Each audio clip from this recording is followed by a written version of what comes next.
Bienvenue sur votre Zoom sur l'actualité du jour.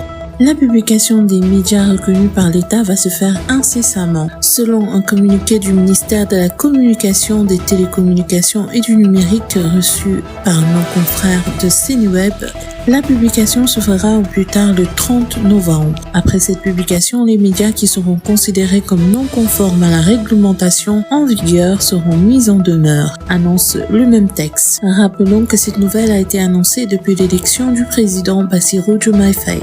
Les douanes sénégalaises viennent de procéder au lancement officiel d'un nouveau système de surveillance électronique des marchandises en transit dénommé Tracking des opérations de transit interne des expéditions TOP et TIE. Les avantages de cet outil sont nombreux, on peut citer parmi elles une efficacité dans la lutte contre les déversements frauduleux de marchandises, une meilleure sécurisation des recettes douanières, une possibilité réelle de sauvegarder les biens des opérateurs économiques et une rationalisation des escortes physiques. Le tribunal s'est penché ce 7 novembre sur le dossier opposant l'opérateur Sangomar Woodside aux impôts. L'affaire a été finalement renvoyée au 5 décembre prochain pour les répliques de Woodside, renseigne Libération.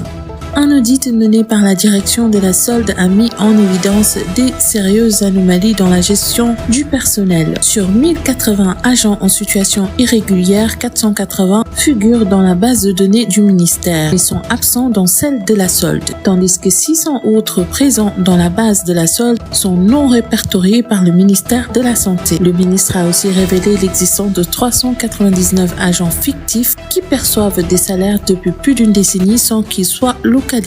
Ibrahim Assid a informé que les dispositions sont prises pour une présentation de ce dossier au niveau de l'agent judiciaire de l'État et qu'un audit est en cours pour plus de visibilité et la masse salariale pour les services du ministère de la Santé. Le Sénégal doit patienter jusqu'en juin 2025 pour une possible résolution de son programme de prêt par le FMI. Cette attente découle d'un audit commandé par le gouvernement, lequel a révélé des niveaux de dette et de déficit plus élevés que ceux déclarés sous Macky Sall, entraînant une dégradation de la notation de crédit et une hausse des rendements obligatoires. À l'international, un soldat rwandais a ouvert le feu mercredi dans un bar et tué 5 civils dans une ville du sud-ouest du pays, a indiqué l'armée. Le motif de la fusillade tôt dans la matinée dans le district de Nyamasheke n'est pas connu, mais les forces de défense rwandaises RDF ont identifié le tireur comme étant un sergent de 39 ans.